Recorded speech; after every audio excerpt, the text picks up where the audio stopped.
नब्बे दशकर सेही स्मृति आज भी मनरे एक नियारा सिहरण सृष्टि करे।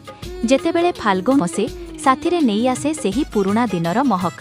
नब्बे दशकर फुलेई फगुण केवल एक ऋतु नथिला, ताहा थिला एक अनुभूति, प्रकृतिर रूप। सेतेबेले एते कंक्रीटर जंगल नथिला।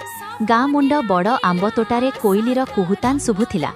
सिमिली गछर नाली टकटक फूल आउ पଳାसर निया सते जिमिति फगुणर आगमनकु स्वागत करुथिले। सकाळु सकाळु आकाशवाणी कटकरू भासी आसुथिला बसंत घतुर किछि चिरकालीन ओडिया गीत।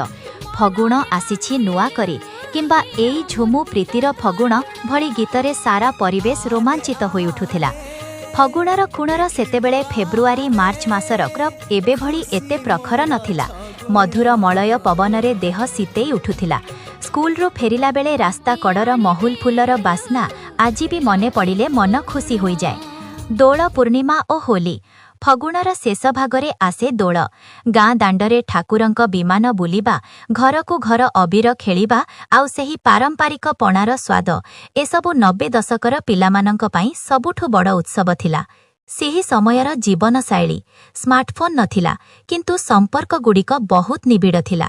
फगुणर संज बेले घर बारंडारे बसी गप करिबा, चिठी लेखिबा किंबा बंधुमानंक सह साइकल रे बुलिबा भितरे जेउ सरलता थिला ताहा आजिर दुनियारे दुर्लभ। दशकर फगुण केवल रंगर खेल नथिला, ताहा थिला निष्कपट हृदयर मिलन।